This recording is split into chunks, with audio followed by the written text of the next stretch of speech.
Assalamu alaikum, good morning and a very happy Ramadan to one and all.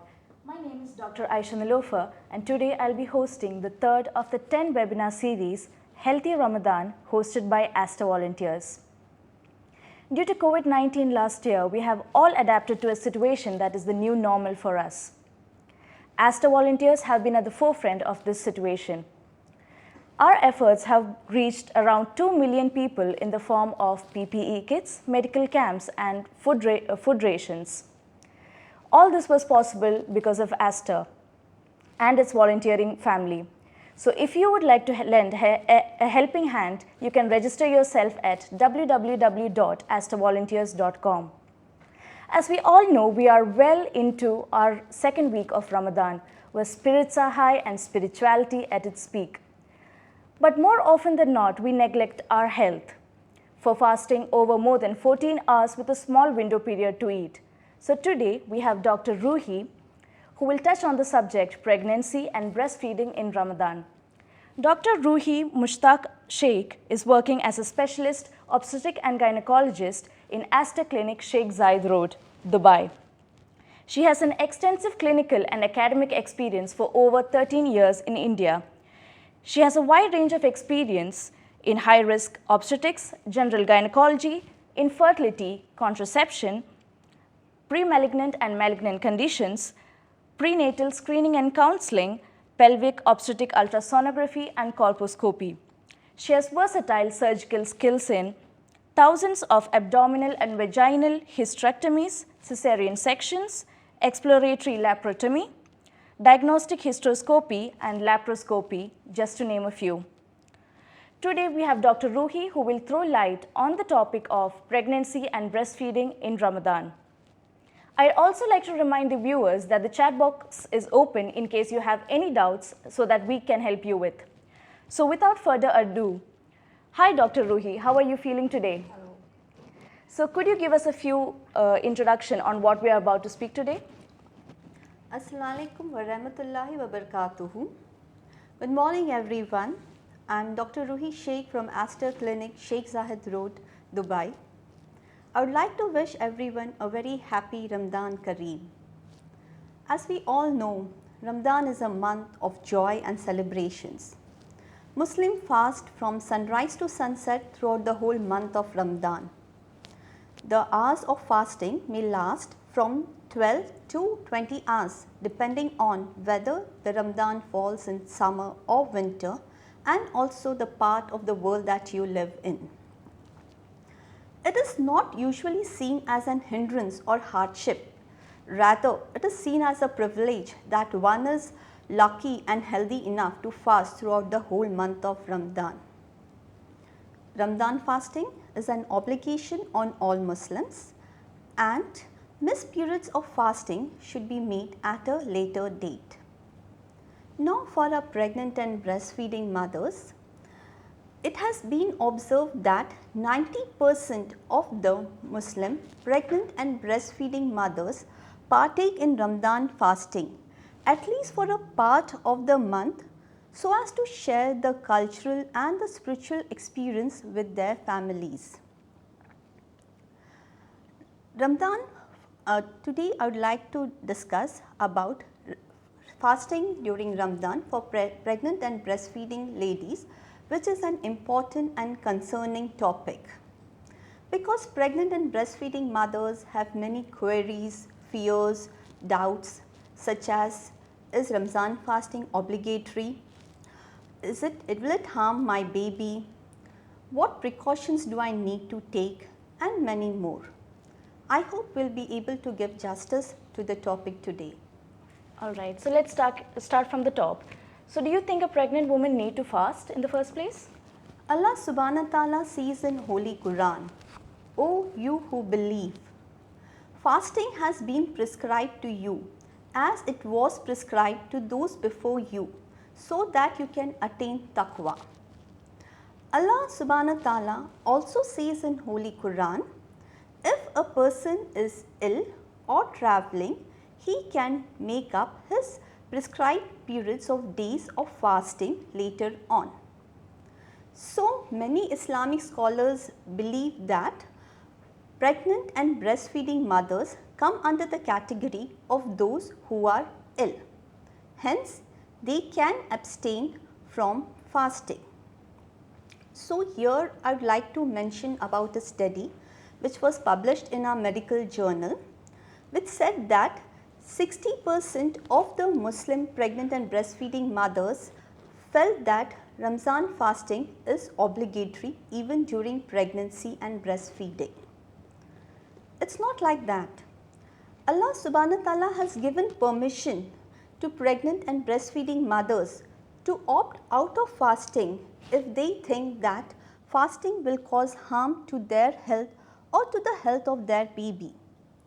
They can make the missed days of fasting later on after Ramadan, preferably in the same year before the next Ramadan. But if a woman or a mother feels that she is well only after consulting a doctor, that the fasting will not cause any harm to her health or the health of the baby, then she can fast.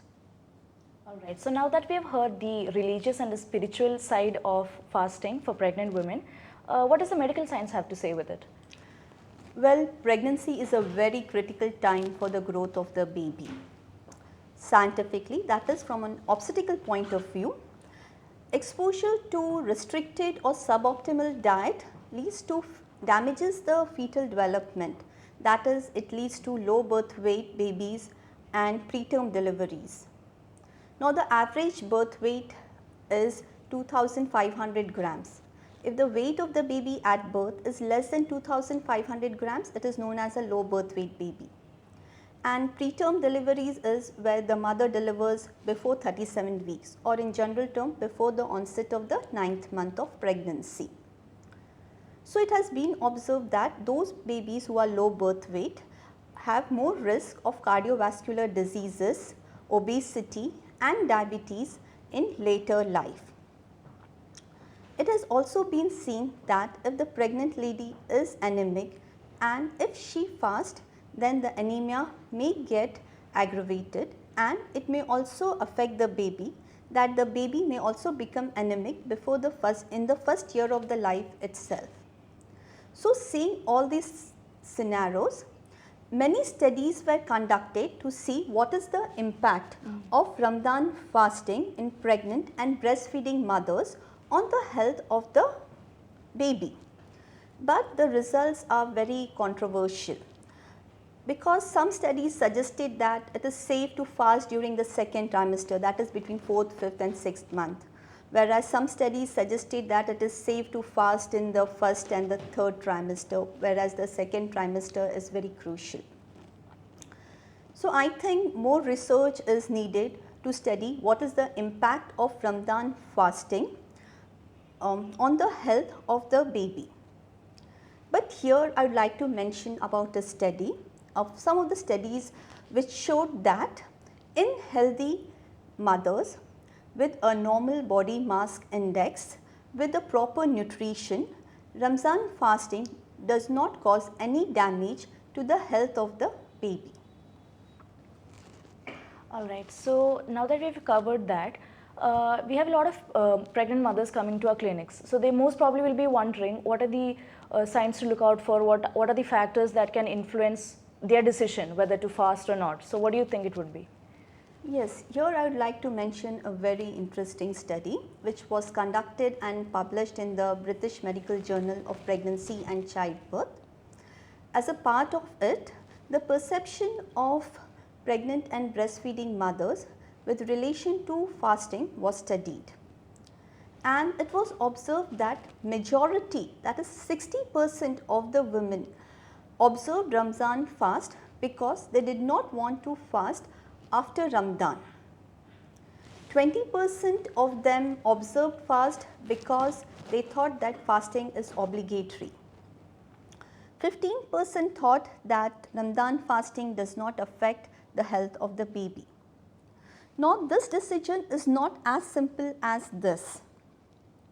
Many factors need to be taken into consideration when you decide to fast, such as how is the nutritional status of the mother, what is the duration of the pregnancy, how is the health of the baby, whether it is a low risk pregnancy or a high risk pregnancy, what part of the year that the Ramadan is coming, that is whether it is winter or summer, what is the duration of the fasting, whether the mother is having any pre-existing conditions, and many more. So, it is very important for a pregnant mother to consult a doctor just prior to Ramadan, and she needs to explain to the doctor what Ramadan fasting means, because fasting in different religion and cultures is the concept of fasting is different. In some religion and culture you can drink water, in some you can have particular food. So, she needs to explain to the doctor what exactly Ramadan fasting is, that she will not be eating any food, that she will not be drinking water or any fluid, and she also has to specify the durations of fasting. She should get a complete health checkup and get the necessary blood test done so as to rule out certain conditions such as anemia, gestational diabetes, urinary tract infection, which can complicate the pregnancy. Ultrasound needs to be done to look for the health of the baby.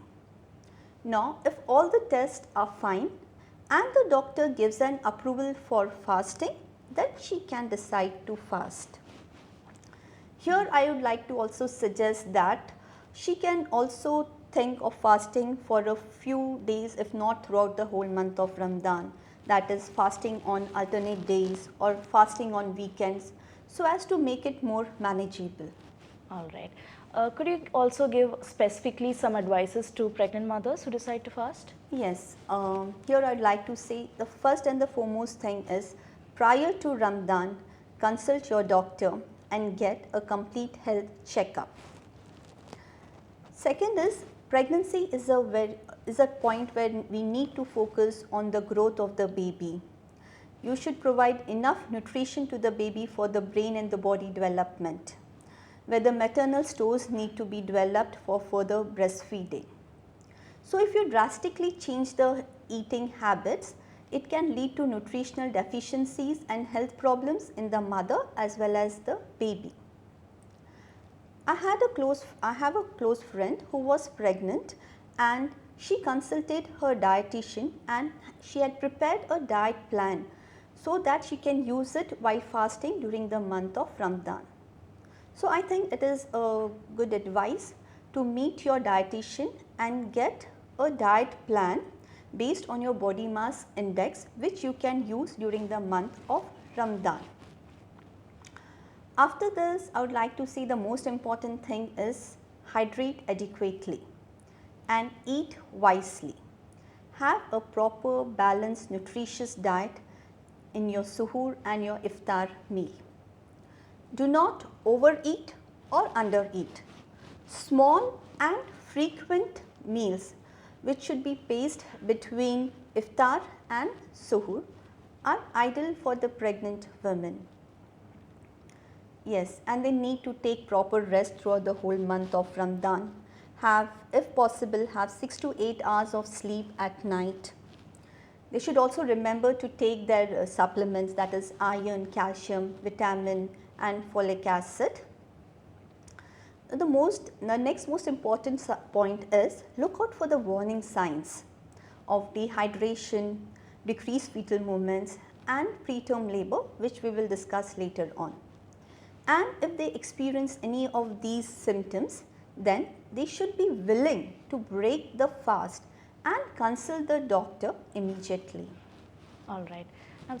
Now that we have covered the most important part, I'd also like to ask a few other questions. What do you think are the potential risks that the mother faces during fasting? Okay, the potential risk to the mother is, most important is dehydration.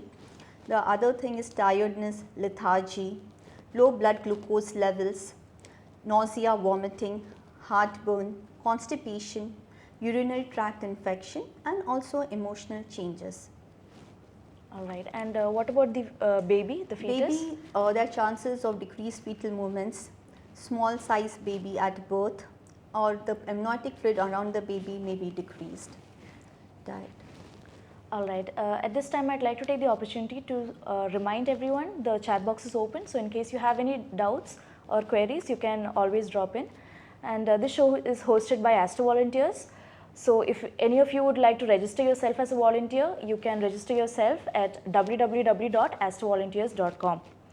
So, and I'd also want to ask, previously you had mentioned about some warning signs and symptoms the mothers should look out for. So, what are those?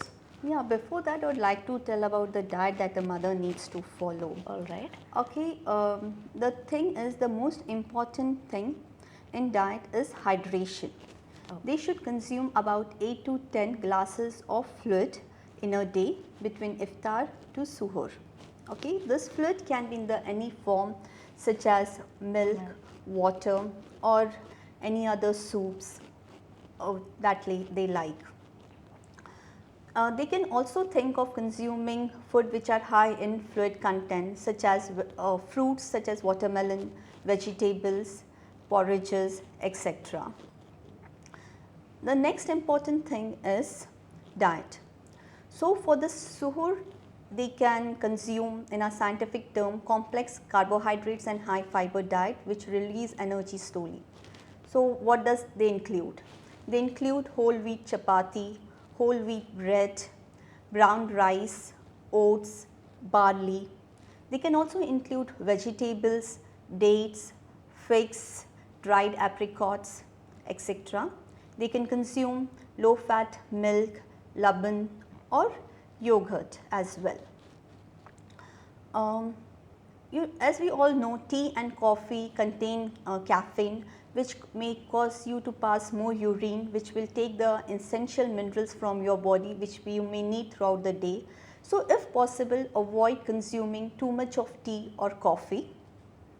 Also, avoid too salty foods in the suhoor, as it will make you more thirsty throughout the day. At the time of iftar, the body's immediate need is to get energy. So, a few dates, a bowl of a soup and a glass of fruit juice. It will bring back your low blood glucose level back to normal. In the main dish, you can include proteins such as meat, poultry or fish, vegetables which are high in fibers, minerals and vitamins. And again, you can consume the same complex carbohydrates which we had talked in your suhoor meals. Yeah, here you should avoid fried, fatty and spicy food.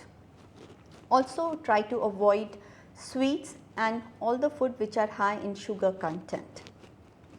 Vegetables are highly recommendable as they have a high content of minerals, vitamins, antioxidants and fibers. Now you were asking me about the warning signs that we need to look about. Can I ask you on the same note? During pregnancy of the 9 months, usually the pregnant women, they take iron, calcium and folic acid. So there's the iron and the calcium, they don't react well with each other. So when should you take the iron tablets and when should you take the calcium tablets?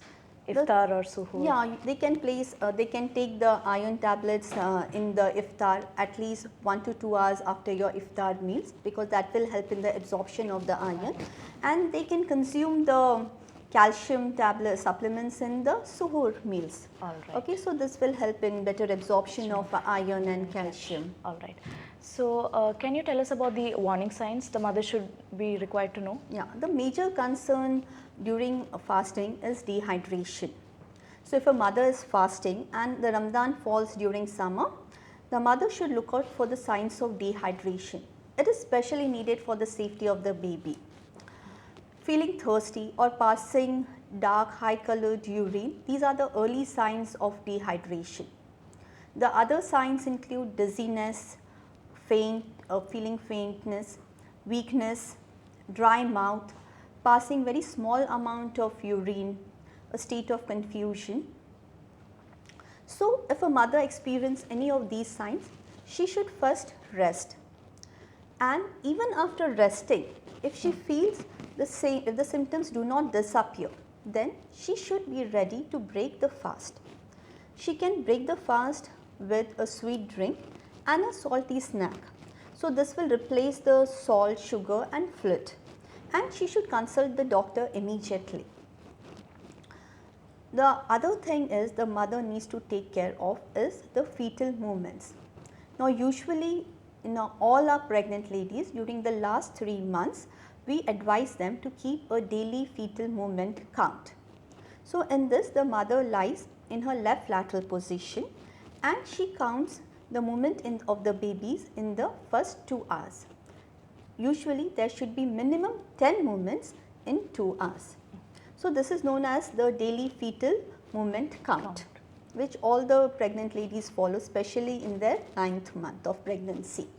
So here I would like to advise all the pregnant women to keep a daily fetal movement count, and on any day if they find that there is decreased fetal movement, then they should immediately contact the doctor. So you see, a pregnant ladies can fast if they are well, but if at any time they experience any of these signs or symptoms, they should break the fast and consult the doctor immediately. So you're saying it's always better if the pregnant woman is fasting that the close family knows about it. Yes. So they can intervene in case they notice any of the warning signs also. Yeah. And also it's also better, it's not only important that just the mother knows that the warning signs, but also important the family is equally informed about it so they can help when it's needed. So shifting to the topic of breastfeeding, what would you like to tell? Here it is highly advisable or recommendable that women whose babies are between 0 to 4 months of age and who are exclusively breastfeed may not fast, because breast milk is the primary and the only source of nutrition to the baby. Now if the baby is between 4 to 6 months of age and the mother has added supplementary food in the baby's diet, then she can fast. It's her personal decision. But here I would like to tell you about the WHO, that is World Health Organization recommendation that exclusive breastfeeding for the first 6 months of life. Now those babies who are older, that is more than 6 months, that is more than 6 to 8 months of age, who are already on supplementary foods in addition to breastfeeding, then these mother can fast, as scientifically it has been seen that fasting during Ramadan does not affect the micronutrients in the milk. However, some micronutrients may be affected significantly. So when we are talking about all this, I would like to mention about some studies which were conducted to see the effect of maternal fasting during Ramadan on the growth of the babies who were between the age group of 15 days to 6 months and who were exclusively breastfed. It was observed that maternal fasting during Ramadan did not adversely affect the growth of these babies. So you see how merciful Allah is. There are some studies which show that the milk output remains the same before and during fasting. However, the nutrient contents in the milk may vary considerably. So again, it's a controversial issue. But I would like to say that no two women are same. How Ramadan fasting will impact the nutrient content and the overall breast milk supply will vary from an individual to individual. All right. So could you also explain the potential risk faced by the breastfeeding mothers? Yeah, they can lose their weight. If they lose more than half a kg of weight in a week, then they should stop fasting. And second thing is they should look for the signs of dehydration, which we had discussed in details in the pregnant ladies. So if they experience any of these signs and symptoms, they should break the fast and consult the doctor. All right. So we're coming to the babies. What are the warning signs we should look out for in breastfed babies? Breastfeeding mothers need to observe their baby very closely, and they should look out for these signs. Now first of all, we'll talk about breastfeeding. So if the baby is taking too long to breastfeed or very little time to breastfeed, then it's not a normal thing. Either the baby is still hungry, A mother usually knows how a baby feels. The baby is still crying after breastfeeding. It means that the baby's hunger is not satisfied. Looking into the behavior of the baby will be either lethargic or sleepy, or the baby is very fussy, crying all the time and irritable. So this is also a sign that the baby's hunger is not fulfilled. She can also observe the diapers of the baby. Are the diapers dry, or whether there is very dark high colored urine or very small scanty urine in the diapers. Then it is a sign of dehydration. They can look in the anterior frontanelle of the baby and see if it is sunken. So that is also a sign of dehydration. Then the baby pass scanty stools. And important thing is, keep a watch on the baby's weight, whether the baby is gaining weight or not, or whether the baby's weight is still at the same point on the girth curve. So if she experiences any of these symptoms or signs, then she should stop fasting and consult the pediatrician. All right. So what about the mothers? What advice would you give the breastfeeding mothers? Breastfeeding mothers who intend to fast should consider their health as well as the health of the baby before they make a decision to fast. So she should first consult the doctor and get a complete health checkup for herself as well as for her baby.